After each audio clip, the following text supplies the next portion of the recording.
Oh, what's this? Well, it's an Ubisoft trailer. I bet this is Assassin's Creed. I mean, we're in some place historical, specifically Paris at some point during the French Revolution from the looks of things.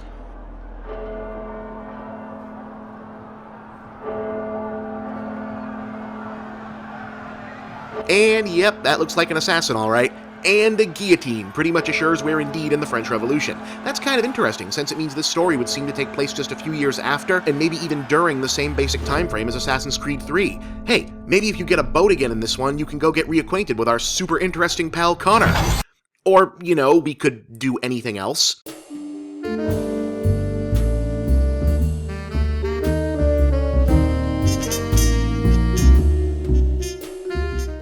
So, the first official next-gen Assassin's Creed is set, at least partially, maybe, during the French Revolution. Cool, I wonder if Robespierre aligns Templar or Assassin. Hell, I wonder if you'll be doing missions to get people out of the guillotine or bring them to it.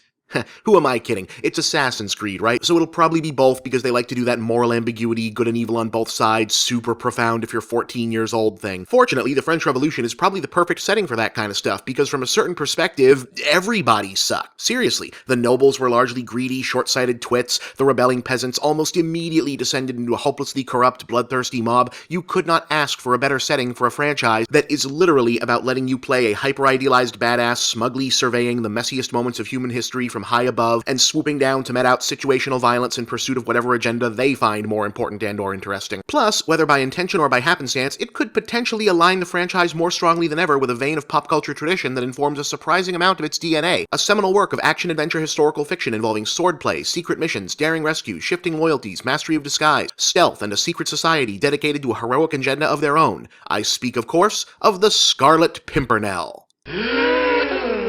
Yeah, okay, so pop culture has kinda memory-holed this guy a little bit in recent decades, despite once having been adapted into dozens of movies, TV shows, spin-offs, even cartoon parodies.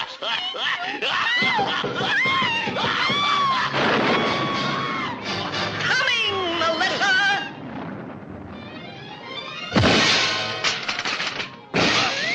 Scarlet Pumpernickel. Hunger! Repulse! Capriolet. Chapsalices! You ain't got a chance. I'm the hero of this picture, and you know what happens to the villain. Which is a shame because he's pretty influential, or maybe that's part of the problem, like how so many things ripped off John Carter that by the time they went and made John Carter as a movie, it was kinda like, what's the point? I mean, look at this setup. Best known from the original 1905 historical adventure novel, which was in turn an adaptation of a play, the hero is one Sir Percy Blakeney, a wealthy English baronet living it up in 1790 social scene. While he plays the part of a dull-witted foppish dandy in public, in reality, Sir Percy is a cunning and ruthless vigilante hero, known only as the Scarlet Pimpernel after the flower design of his calling card. An accomplished swordsman and master of disguise, he and his network of covert associates, known somewhat anticlimactically as the League of the Scarlet Pimpernel, have as their primary mission the rescue of wrongly accused fellow aristocrats in France from execution by guillotine during the Reign of Terror. Huh. Badass vigilante, you say? Master of disguise, you say? Secret identity, you say? Pretends to be a clueless rich jerk, you say? Signature symbol, you say?